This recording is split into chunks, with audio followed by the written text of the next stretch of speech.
I want to welcome all of you and thank you so much for coming. I know each one of you asked in different times, like, how do you feel or whatever. And since October 7th, like it was like everything changed. When Israel was attacked by this terrorist, Hamas terrorists, and they didn't distinguish between children, women, men, Israelis, not Israelis. It's like everything. I couldn't understand. I felt like something was in me changed. I was itching to go to my country because I was worried. For days, I said, Jeffrey, what's going to happen? What's happening to the country? How are we going to survive this thing? And months later, on November 7, I flew to Israel. And what prompted me to come, to fly, is I'm involved with JDC, which I will tell you later about it. And they're flying, 48 hours flying. So I said, okay, this is an excuse to go.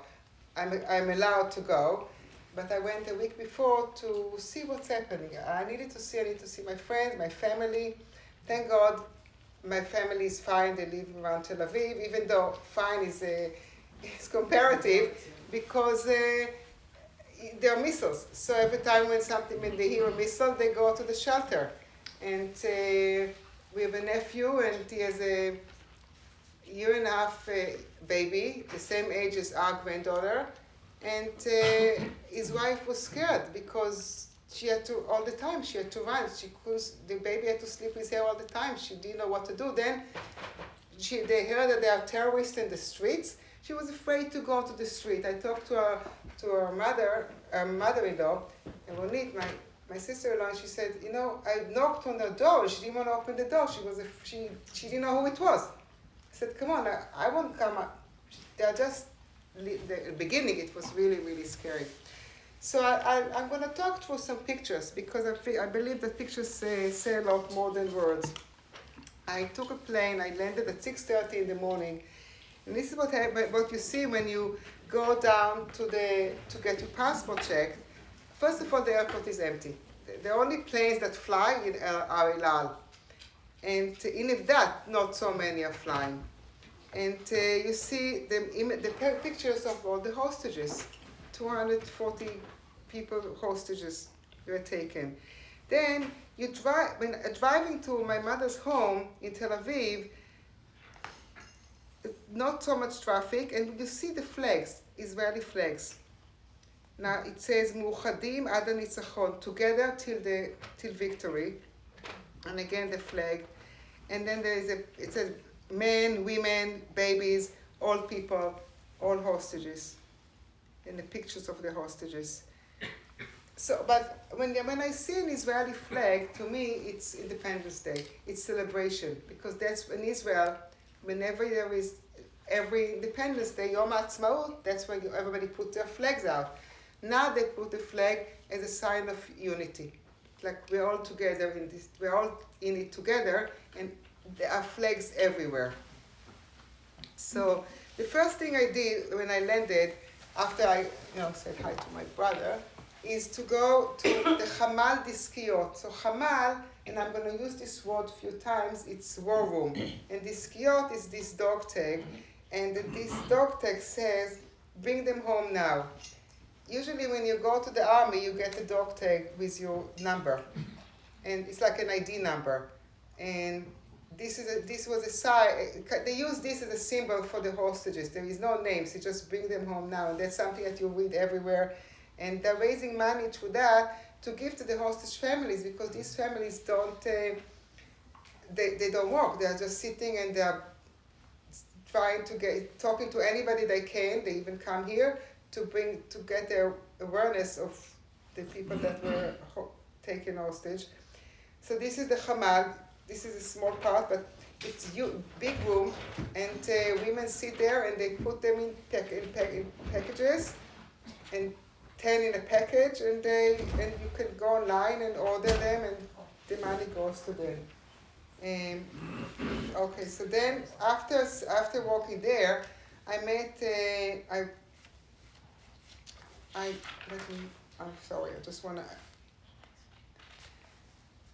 So, just to talk to you about some numbers, there are around 240 hostages were taken by Hamas, and of course the number changed from the beginning because some that were considered hostages, they found their bodies.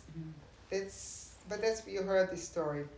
Now, since the beginning, I think 87 Israelis were released, plus foreigners, but this Hamas still has 137 hostages, among them also. So the next day I met with this guy, Ofer, and he used to be involved with the people who did the demonstrations.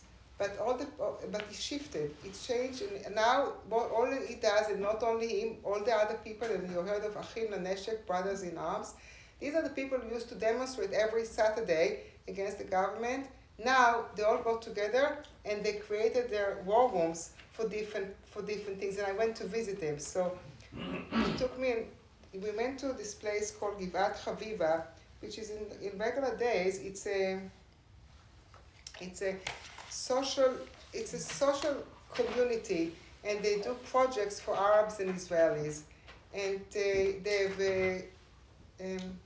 have dormitory. Now there are no students now. There are no students after October 7, and so they offered these houses to people who were evacuated from this instance from Ashkelon. They came there because some people didn't have a safe room, so they needed to get away with their children. Now, just to give you an idea, this is the room. They get a small room with bunk beds, and this is supposed to be for a family of 6 people, two parents and 4 children. And now there is no kitchen, there is no washing machines, so they got some donations, and they got washing machines for them. There is a big dining room, so that's where they go and eat, and they got them clothes, because when you leave the house quickly, you come with nothing. You have and we're gonna see it later what other projects that have worked for them. They created a kindergarten for the kids because you need to keep them busy. And the signs are everywhere. We are bringing them home now. Now we went to another place called Binyamina, and Randy's parents come from there. And on the train it says, "B'yachad nenatzeach," together we will win. I mean, you see this unity everywhere. Everybody wants to be together. All of the arguments are not there. At least they were not there the first months. And in this war room, they sit there and they talk to families that didn't want to go to one of the hotels or like Givat Chaviva, and they ask them, of course, your name, telephone, what do you need, how many kids, do you have a dog, you don't have a dog, and they try to find for them a housing that will fit their needs, and they're also trying to find them host families. So how long? Then they talk to the host families. How long would you host the people? There are so many layers that we don't realize when somebody is a refugee in their own country. What do you do? And then I went to visit the Hamal Achim Laneshek, as I mentioned. They called the Brothers in Arms. And when they started, after October 7, they used a hangar that usually they would have industrial shows there, right outside of Tel Aviv. And it was the size of maybe 2 football fields, and they would put clothes, they collected clothes, diapers. The list that we got the beginning, Israel needs it. But if Israelis gave them, and big companies in Israel, and they kept all of them, and somebody needed something, also stuff for the army, they will send it to them. People will come and get what they need. Then after a month, they didn't need as much, because already people knew what they needed. They got the beginning, and so they moved their headquarters to one of the high-tech companies, gave them like a whole floor, And there it was organized because each room was a different area. One room was dealt only with the hostage families. So if some family needed like AirPods for the kids, somebody would go and buy and bring it to them. Then another room was for to bring something for if the army needed some equipment, or one of the units that helps that guard the areas would need something, they will try to get for them. Another room was for like talk to the tax department in the airport to try to release the stuff that we're getting to Israel as fast as we can. Like, we all heard about they need helmets, they need those vests. They were dealing with the tax people to tell them to get them faster. I mean, we realized these are civilians who, what they did, they dropped everything and they enlisted themselves in the civilian army, that's how we call it. The government usually is supposed to do it, but the government couldn't handle all of it. So that was one of the things that I think touched me, is that everybody really is together. As they said in Natseach, we'll win together. Everybody got together. Everybody jumped onto the wagon. And this is one of the rooms, and this is the name, Brothers in Arm, Hamal Ezrachi, a civilian war room. Then at night I went to visit so in Tel Aviv, everybody heard of the Tel Aviv Museum. There was a beautiful square in front of the museum, and they renamed it Hostage Square. Now, why, you will ask, why in front of the museum? Why in that square? It's a big space. In front of it, across the street is the army headquarters, Akiriyah. That's where Netanyahu, Gantz, Gallant meet, and they strategize. The head of the army, they all strategize together there. The hostage family want to make sure that everybody knows, everybody remembers them all the time. Now, many different artists created different installations. So this is, and it keeps going and it's moving. A friend of mine sent me a new installations from yesterday, I'll show you later, that connects to Hanukkah.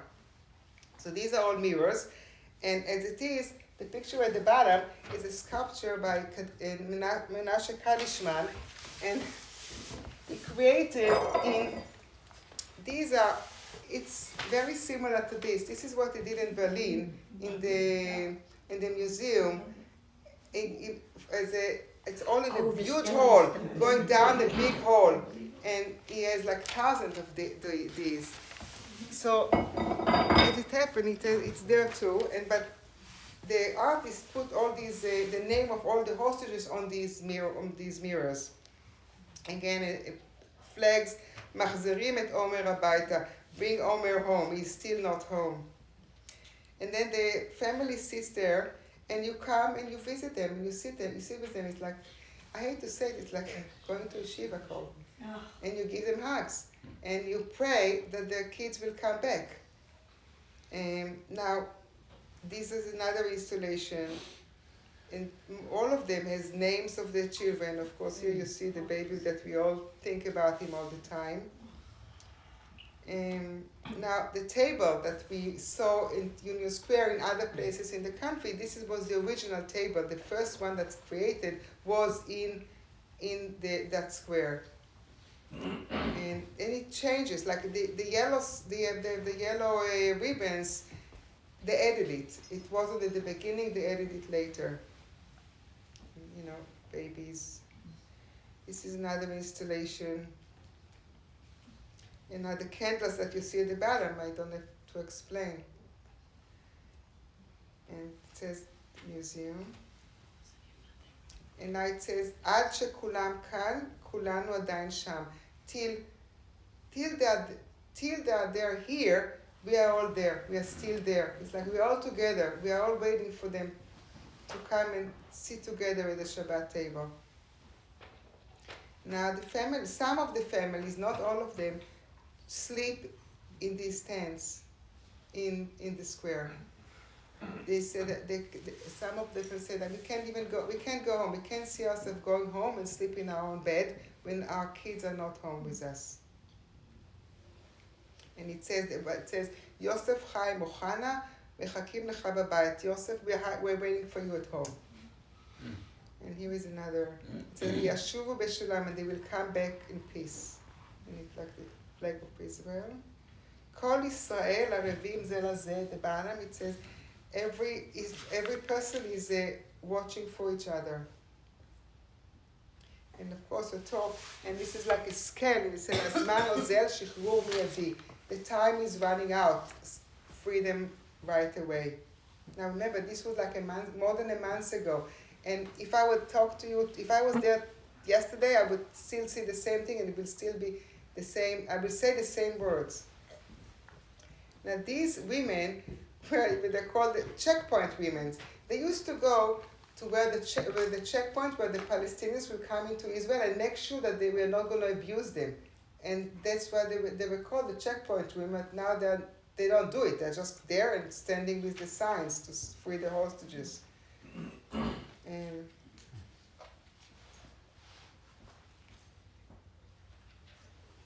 these yellow chairs are, 243 chairs. This is change of design. So you see a little bit on the left, it's part of the Kiryat. That's like where the helicopter will land.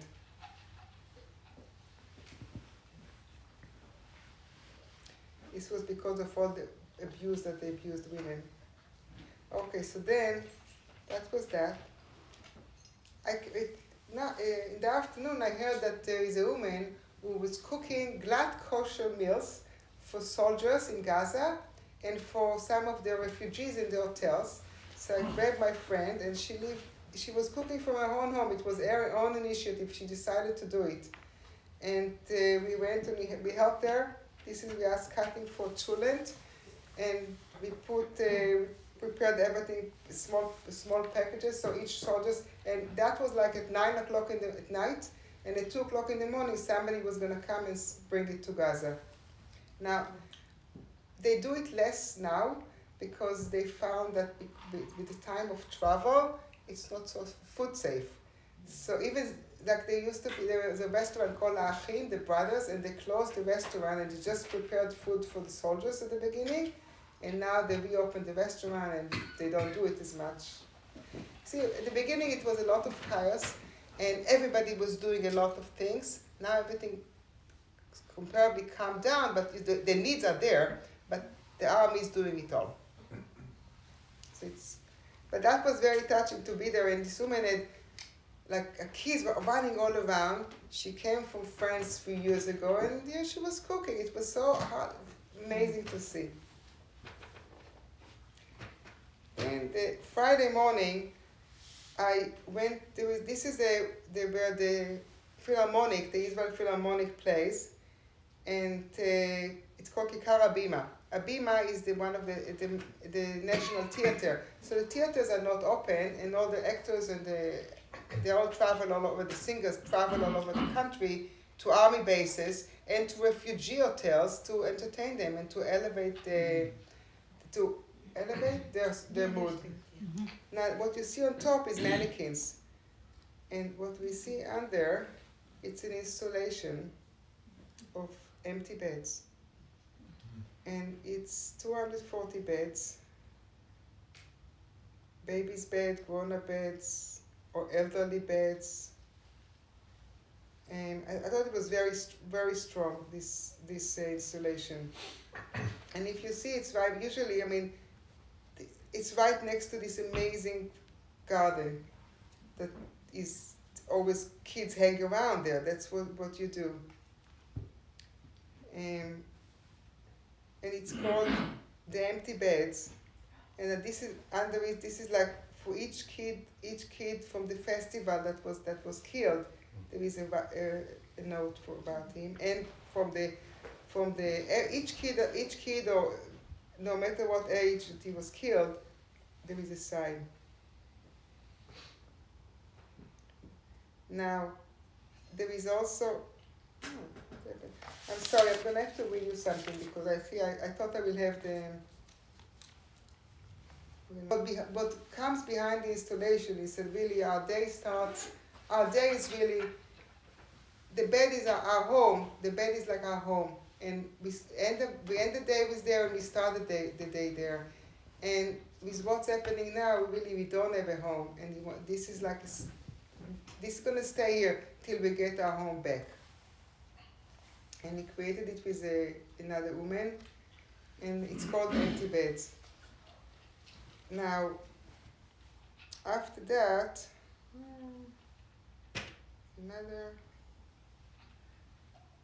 now there is another initiative of yellow flowers, and they buy it from the farmers, which helps the farmers, and they sell it to people everywhere, and the money goes again to the farmers and to the hostage families. And the yellow flower is a sunflower, is a sign for this horrific thing.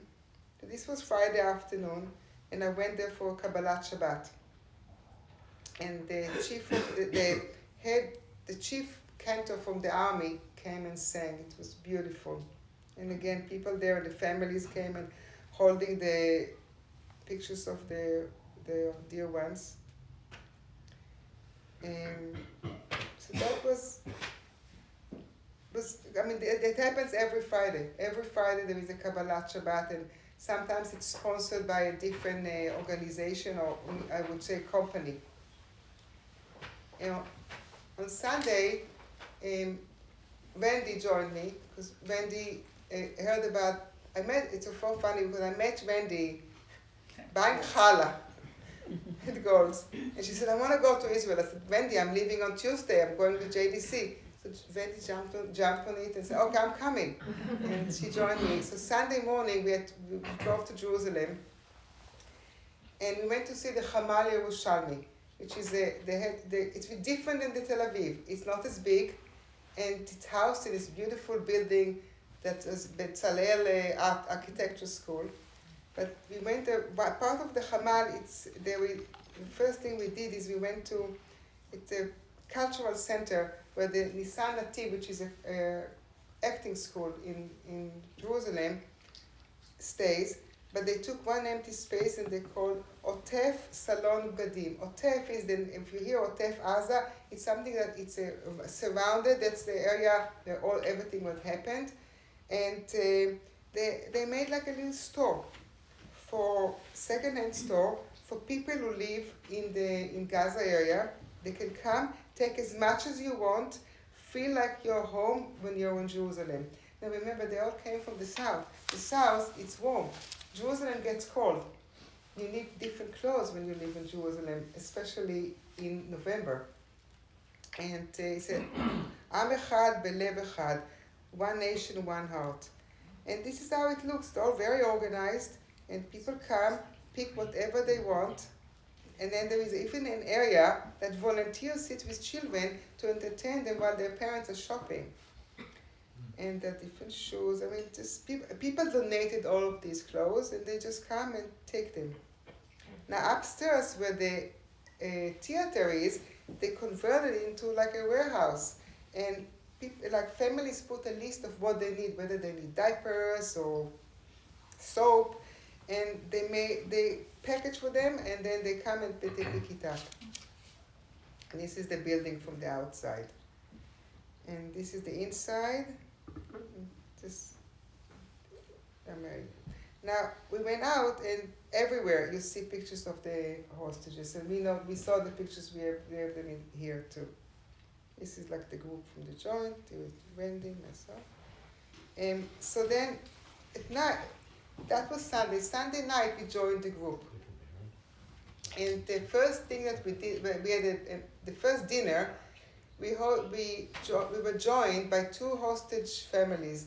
Both of them, their kids were kidnapped from the festival. One is Romi Gonen, she's still missing. I actually heard that her grandmother is now going, every night of Hanukkah, she's going to another, to Galan, to Gans, to somebody that will hear her and say, please bring my granddaughter. How can she be 66 days in captivity? And that was one. And then the other one is a 35-year-old Ariel, his wife, Ariel Baruch. His wife, they live in Jerusalem. They have a 5-year-old. He went to the festival, And he called his wife and he said, I'm in Miflasim, which is like 2 kilometers from Sderot, and I'll be home early because of the red alert. I don't want to be with the missiles. She didn't hear from him. The next time when she tried to call him, an Arab answered the phone and said, Allah Akbar. So she realized that he was kidnapped. And he's still there. So it was very moving evening to start the 48 hours. It was really, as they say, flying. It was intense, one thing after the other. We didn't have time to breathe. We hardly could talk. Luckily, Randy was with me, so we can rehash late at night of what we have seen. So we drove the next day to the Dead Sea. Now the Dead Sea, all the hotels there, each hotel is housed a different community. Like one hotel is from Kibbutz Be'eri, one hotel is Kibbutz Nir Oz, another hotel is Sderot. Now people from Sderot are divided into different places in the country. Some of them are in Netanya, in Tel Aviv, Yerushalayim, some in the hotel, but in the kibbutzim they try to keep them as an all unit together because the kibbutz they're used to living together. So they're living now in a hotel. So now what do you do with the children? You have to, at the beginning they created these small nurseries within the hotel, but it really didn't, it's not sustainable for a long term. So this was the first thing we did, is we saw this was a spa, and they converted the spa into a kindergarten for disability kids. Kids from age, I think, 6 to 8. And we actually saw them, and it was amazing. They were smiling. You could see that they were taken care of. Of course, it was a spa. Immediately they put these books. They took away all the, toys. This installation was done by Betzalel students to make it look like it's a little bit different. They created this little entry, remnant of the spa. When you go out, it says, Alev b'Sderot, anachnu b'Yam HaMelach. Our heart is in Sderot, but we are in the Dead Sea. And thank you for the hospitality. Together we will win. We came to a place that was incredible. So there are some kids that are like ages from middle school to high school. And what do you do with these kids? And they can't really, they need a place to express themselves. They created with the Ministry of Education, they created in a place called Solarium, which was really for glamping. They created a school. This is a school in 3 days. Now you ask, how can anything could happen in 3 days? What about bureaucracy? Because they worked together. JDC worked with the government, with the Ministry of Education. They were able to find the principal, the school that was in the principal in the area that the kids were from, and they put it together. And they educated and they trained the teachers in trauma to how to talk to the children, and they gave them space that they can sit around and hang around and just talk to each other and just feel safe. Now, if you see, this is the hotel. They had to go across the street. At the beginning, they didn't want to leave their rooms, so they went and they talked to them, and they showed them that it's okay. You can go across. It is safe to leave your room. You can come, and nothing will happen to you for now there. Like the other kids. I mean, look at them. They saw us. They are waving, and. One of the people in the mission, he went to a kid and he says to him, my name is David, what's your name? Do you want a hug? And the kid says yes, and he hugged him. And he felt so touched, and he kept, it's a simple act. And now, just for a reference, so this is the Gaza Strip. This is what they call the Eshkol region, which is like En HaShlosha, Nir Oz, all of these small Yishuvim, En Absor, Oad, all of these Yishuvim were hurt by the terrorists.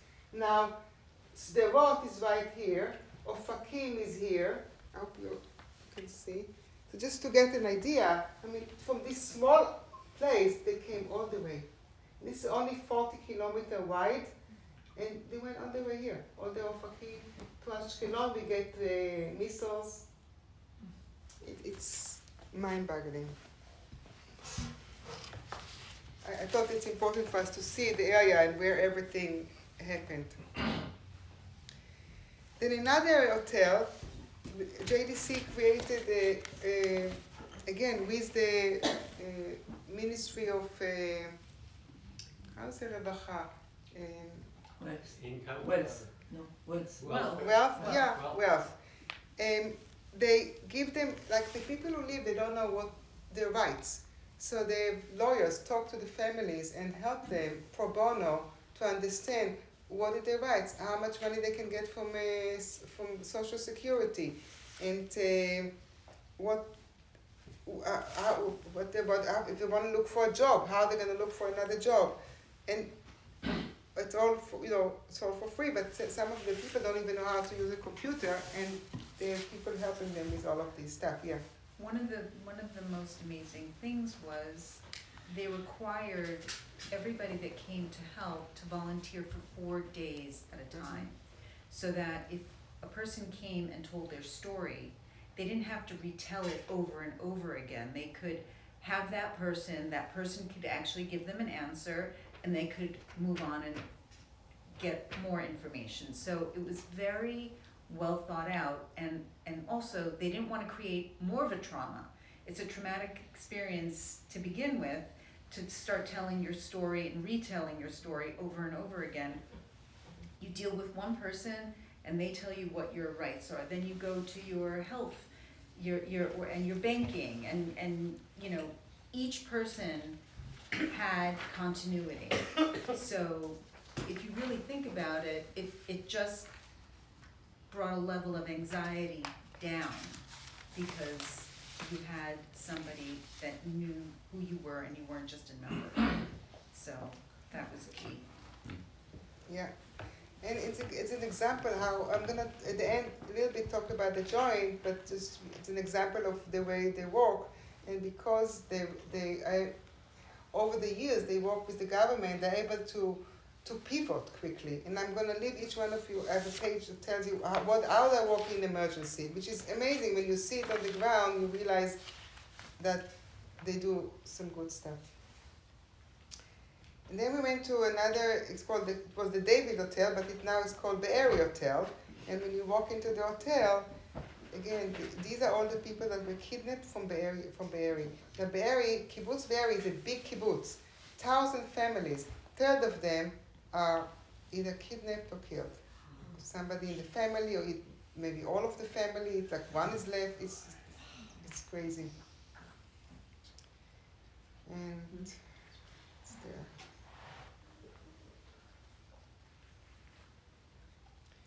So JDC created a kindergarten for the children. They call it Gan of Farim. This is for the little kids. And with books, I mean, to make them feel like this is like, that there is destruction, but at least it's something familiar to them. And each one got a backpack with their name. And the kibbutz is everything is almost, used to be, everything is the same. So all the backpacks are the same because everybody is equal to the other. And then we met with the man on the left is the chief psychologist for this area Eshkol, which I showed you, where all of the kibbutzim and these moshavim are. And he told us that he's from Kibbutz Nirim. Kibbutz Nirim, they moved all the Kibbutz Nirim people to Eilat. And he was on the way to Eilat. And he said that morning he went for a walk, he went for a run, his knee hurt him. So he went back.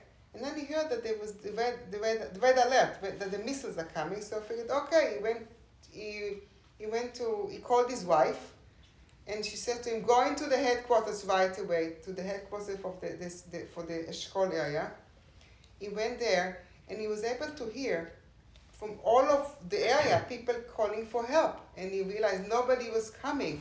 And he said, then he found out, friends of his killed. He lost lots of patients. And his own family story is very lucky. He said they live in a smart home. So when the terrorists came into his home, they heard the people inside, saw them through the cameras, they heard them coming, and they talked to them, they said something, and the terrorists was scared and they ran away. I mean, I wish everybody would have a smart home. So, but then he said now he has to deal with everybody. He's working around the clock, and what he's holding is something that Mandy reminded me today. It's something that they used many years ago. I think the daughters used to see this cartoon, but they use it. It's called chibuki. So chibuki is a stuffed animal with long arms that they give it to children and they can express themselves. Because sometimes these kids after trauma, they can't talk. The parents don't know how to talk to their kids. So this is a tool for the parents also to talk to their kids, because the kids take not control, but they figure Hamoudi is their person. So they say, okay, Hamoudi wants to eat. I'm gonna feed Hamoudi now, or Hamoudi wants to eat something now. It's Hamoudi, or Chibuki, sorry. It's called Chibuki because I knew about Chibuk in Hebrew means hug. And that's why yours has this long, Hamoudi is sweet. So it's it's a sweet hug. And we are demonstrating how it's hugging around. I think there is even a picture. Now, I just wanted to look at the woman with the green dress, and I'm going to tell you a story in a little bit a while. And now, after we heard from the psychologists, we heard from the scouts. The people with the blue shirts are Israeli scouts. התנועה הצעירה, זה השומר הצעיר, there are different types of, different groups of scouts, and JDC trained them in trauma, so they can talk to the children. Now the scouts, almost many people in high school, they belong to the scouts, and then they have people, younger kids, that they take care of them. It's like their units, they create programs for them. But now they have to create programs for kids with trauma. So JDC trained them how to deal with these kids and mobilize them, because remember, many of the 18 above are in the army. So you need to somehow, you're missing hands. You need hands to deal with the kids. Well, this is all of us. Let me find this Hamoudi. And then we drove to Moshav Brosh. And in Moshav Brosh, we visited a senior center that was closed after the war. They reopened it, and they bring seniors from 3 other kibbutzim to spend half a day there and have exercise and have lunch, so they are not alone. Because one of the big problems with the elders is that they're alone, they're depressed, it's hard. It's hard to understand what happened to their people, and some of them, their people who took the caregivers are not there, they left. And so JDC not only trains find them a place, they also trains the caregivers. So it's like they're dealing with all of the levels of all of the people. And as you can see, the woman the exercise person, she's like full of energy. She was so happy, she was so excited.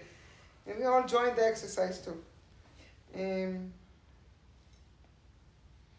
So then after we had a treat, we had a falafel lunch with soldiers. I didn't realize that when I offered you falafel, I should have remembered that, but maybe it was unconscious. So it was nice that these soldiers belonged to the artillery department, and they are in the Moshav, which is only 17 kilometers from the border, from Gaza, and their job is to send missiles, to send missiles to Gaza. They tell them where to shoot the missile, and they shoot the missiles. So it was fun. It was nice young kids. Now this is an example of a shelter. Many in apartments, buildings, you have a room that you designate as a shelter room. But when you live in a kibbutz, you have to run to a shelter. This is from the outside. Now you will see how wide it is. It's tiny. and this is the width, and the length is like twice that. It's just, and you all have to run quickly and stay there. And on the way, now then we drove to Ofakim, and on the way you see the flag, and we will win. I mean, it's just everywhere. So when we drove to Ofakim, was one of the hardest. No, it's not a city. It's like It's a development town. development town. Well, it's been there for many years. And when you walk in, it says Ir Shel Anashim. It's a city of people, and they're one of their not such a good. Socioeconomically, It's not. It's not the social economic, but also one of the areas that was hardest hit was, they don't have much. But people were walking on the terrorists drove on the main street. It's like there's nothing like it's like driving to Westport on the post road, like before you even hit the houses, so maybe on the bridge to go to the main street. People walking on the side, they're going to synagogue. Terrorists shoot them. They shoot anybody they see. Then they turn into this area, and by that time the police people hear them, so they're trying to shoot them and to kill them, to stop them. And some they can, and some they can't. And when we walked into this, first thing we see that some artists started to help the citizen to express their feelings by creating a art piece. And I'll send it to you by email, the final art. But that's what each house that somebody was killed, there is a memorial sign and a candle, and you can. We actually said some prayer in front of one. Then we walked into a house, and this is it. This is the way it looks. And this is okay because it's not okay because there's blood. We walked up to the second floor, and there's blood on the floor. It's bullets non-stop, and no mercy. So the woman on the right, if you remember, I told you about the girl with the green dress. Yes. This is her mother-in-law. That woman with the green dress is like, I think, 6 children. One of them is a baby who is 6 months. 1 month old. And she lives in New Oz, and she came to visit her mother-in-law in Ofakim for the weekend. For the Chag, it was Simchat Torah. She came for the weekend. And she came to her mother-in-law, and they hear shoots. They go into the house. They hear the terrorists coming to their door. Her brother-in-law said, go up to the second floor. So she goes with the kids, the mother-in-law, to the second floor. The brother-in-law said, I'm going to stay here. I'm going to hold off. Don't look.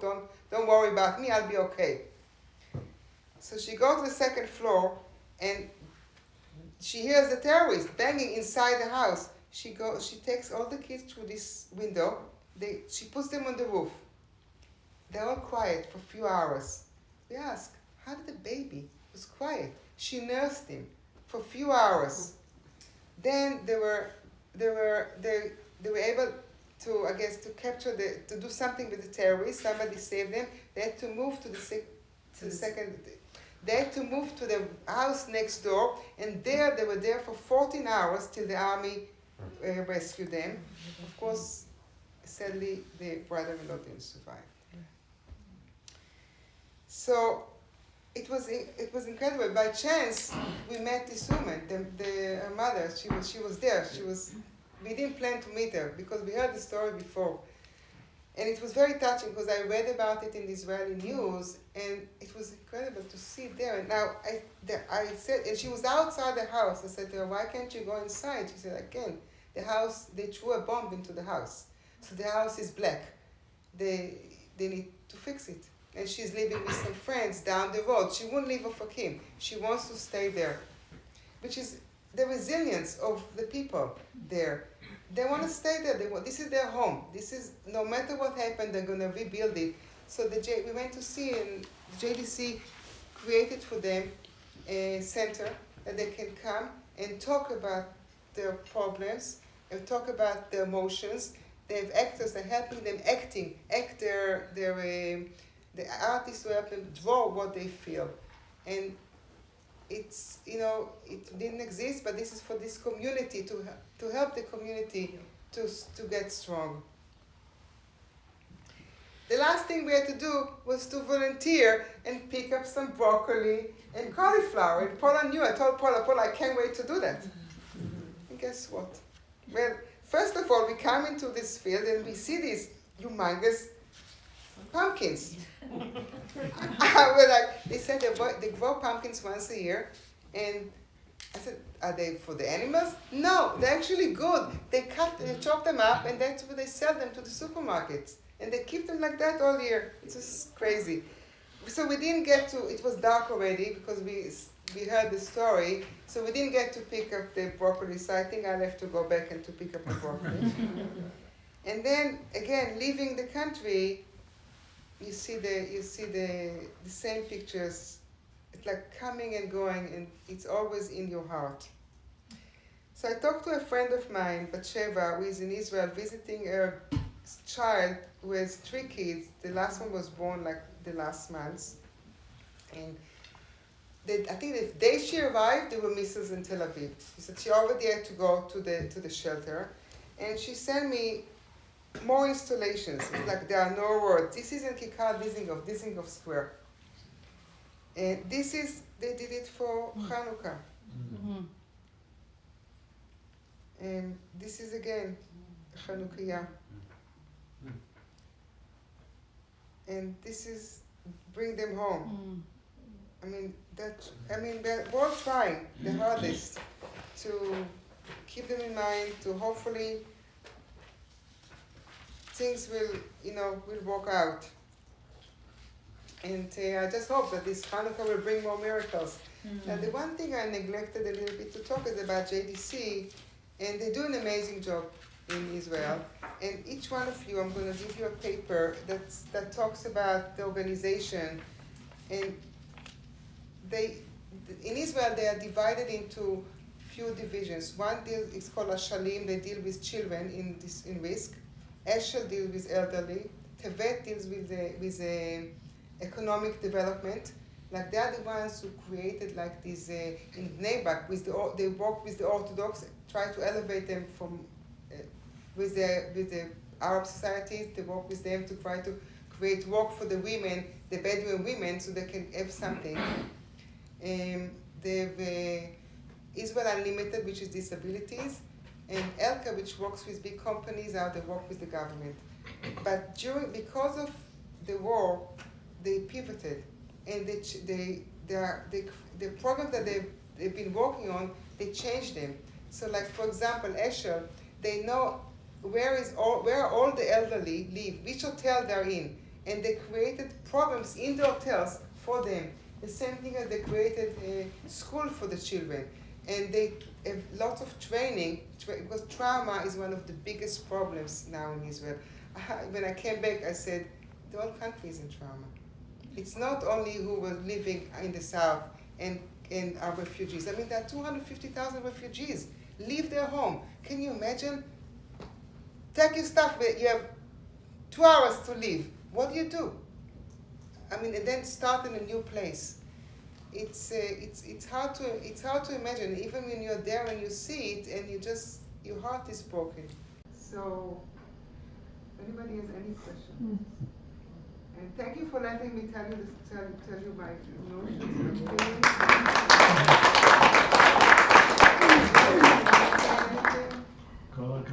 You just did such a good job. We all feel heartbroken, and we are so involved with Israel, and having you come and give us the experience that we all wish we could have. I would be going to Israel anytime. Well, I think one of the things that none of us realized, I certainly didn't, and I've been to Israel many times. The last time I was there was in August, when I went to one of the demonstrations to see what it was like, and you could feel like the ground was burning, like something had to give, but obviously nobody expected this. But you can't understand the layers of what this did. From the most minute to the most horrible. Whether your child, was taken, it's the confidence that we all had is gone. Everybody is questioning, how could this happen? Everybody is questioning, how are we not prepared? Who's gonna take care of us? Who's gonna take care of making sure that the soldiers have their helmets and have their food and have their vests and and how are the kids gonna be educated? And well, now the kids have regressed, and it's just, it's not anything that we've ever experienced. You know what? Yes, except there is a strength and resilience to the Israelis. Yes, And I think it comes with the DNA. I'm sorry. No, I Yeah, agree. I agree. No, but what I'm, And I think the way you present it, it sounds like we are in depression, but we are not.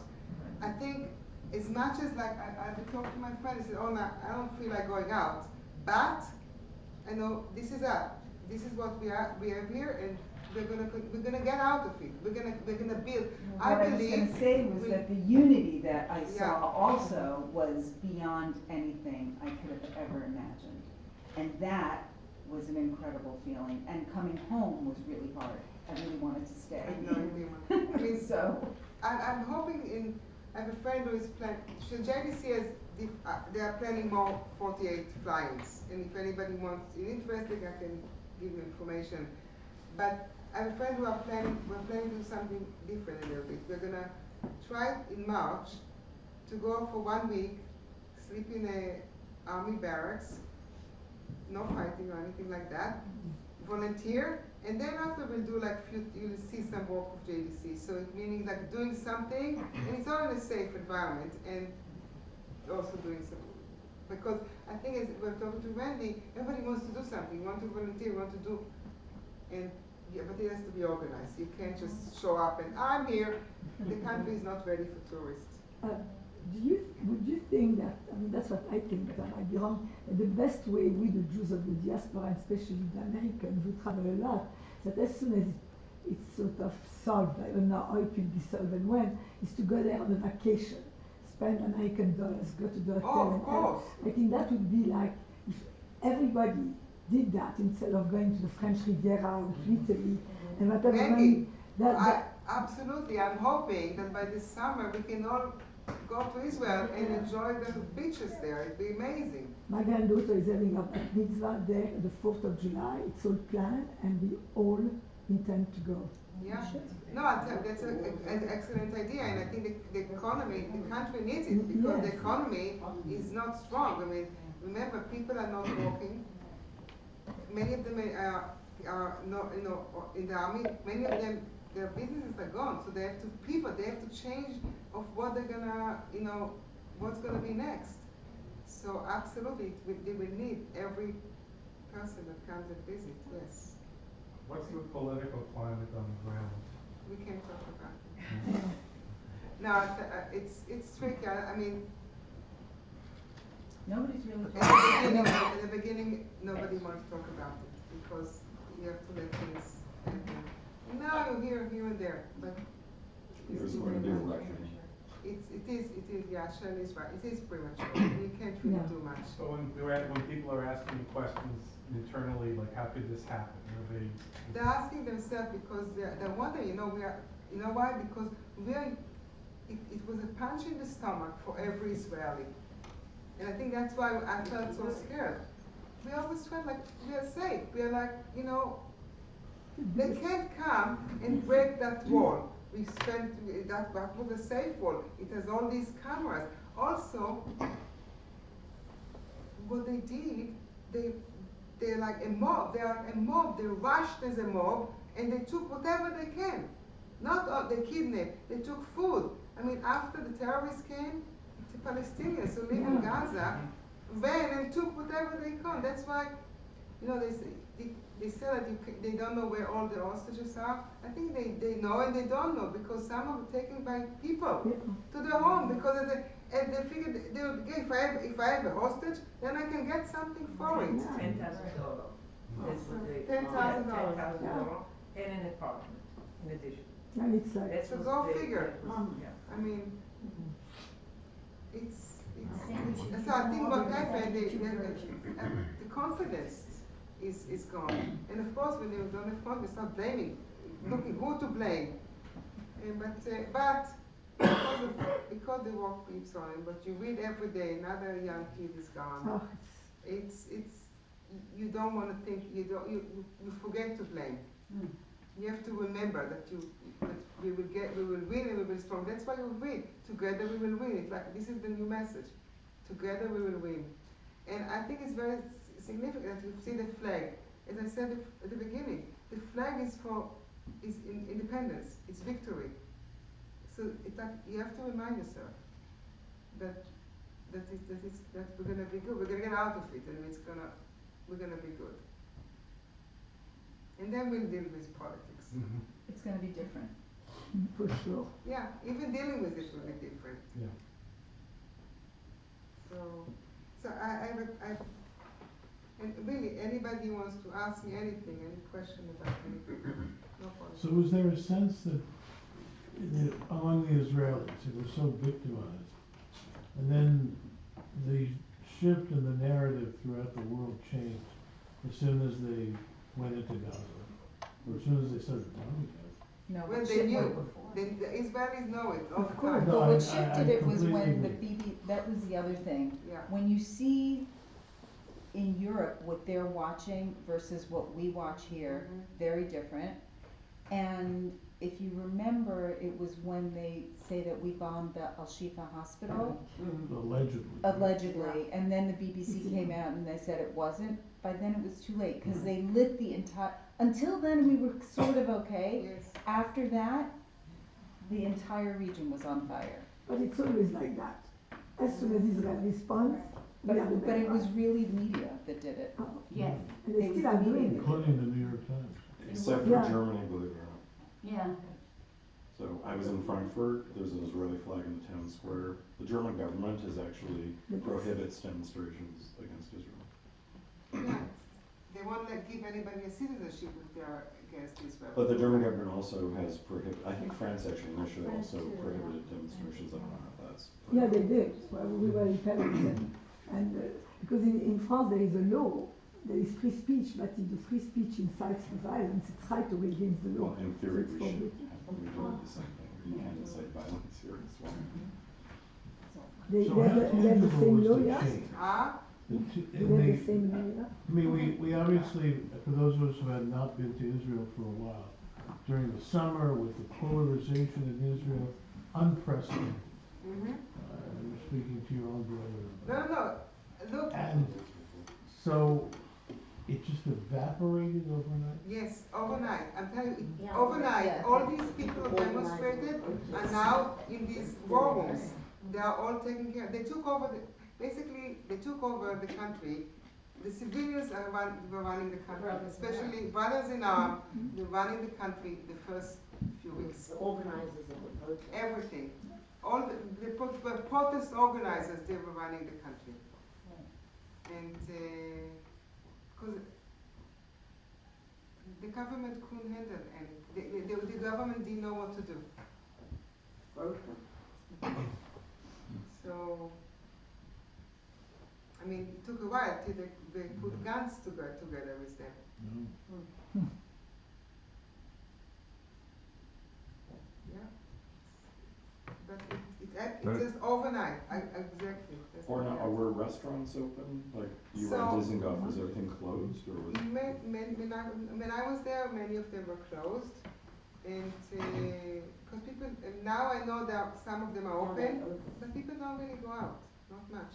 And that's why economies. That's why the economy is bad. I mean, I think honestly, They people go to the that come, beach. like for example in Jerusalem, we stayed in the Waldorf. Waldorf Astoria. We were the only ones there. They were the only one. When we left, there was a group of people that was curious because they looked different, like they look young. So I actually asked one of them, and they told me that they went to Brothers in Arms and they did different things. So I realized, where they're different to a different organization, whatever. But all the other, like King David, Citadel were closed, Mamila closed. Refugees are in the Inbal Hotel, and now I know the next fly-in they're gonna stay the Inbal. I guess maybe the Waldorf also closed, because you see, hotel is closed because not every hotel really wants to bring the refugees, because it sounds selfish, but you know you will have to renovate the hotel after the refugees leave, not because they ruin it deliberately, it's because you know they have too many people, and in one room, you have family in a room, and instead of a couple or one person, there were like 5 people in one room. It's all the needs and everything. They're not used to it. So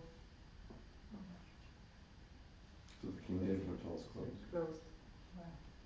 I have a friend who went there, they were in Italy, and it was her son was getting married, and she said they were the only tourists in the hotel, but the rest of the hotel had refugees in it. Yeah, in Tel Aviv, right? Yes. Must have been in Tel Aviv. In Tel Aviv, many of the hotels have refugees. Okay, but the King David wouldn't do that? No. They don't, I mean, it's gonna ruin the hotel. Yeah. Not only that, also listen, it's not only because they won't do it, because maybe they don't have people to work for them. That's, Oh. And remember, the King David is not for Arab people. Yeah. Okay. It's not only that. It's also the, you know. So if they live in East Jerusalem, it's okay, but if they live in the West Bank, it's much more difficult now. Yeah. Even like, well, today I read that they're trying to get pyramids for the Palestinians, but the Israeli don't want them. They're afraid. Well, In the yeah, beginning. because some of the workers who had their with the- permits in yeah. Gaza wrote down who lived in what house and how many people and everything. No, but you know what? In Tel Aviv, for example, there's so much construction. It's quiet. Because nobody's coming to work. Nobody's allowed to work, and nobody wants them to work because, you know, that's what you lost your confidence. And all the foreign labor has left. Some of them are there. No, but there's some mistakes. Some of the Thai came back. Philippines are back. You know, they are the caregivers. I read a beautiful story that a bunch of Filipinos who are caregivers, they go together and they go to they cut crops every week on their day off. And it's like now there are like 100 of them, and they go to different places. And so it's really some good story. They say we want to help. It's our country. They feel like Israel is their country. So please, there is more food. There is sweets. There is sweets. It's good for us. Well, thank you so much. You're welcome.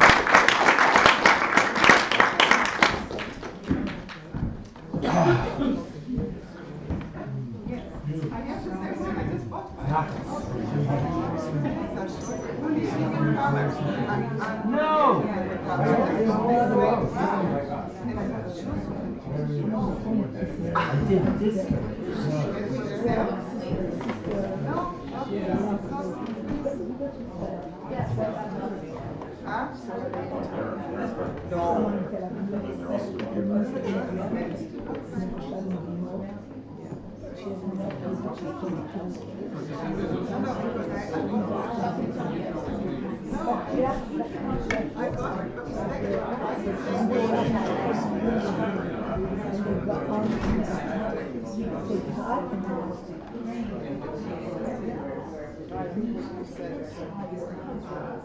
Good.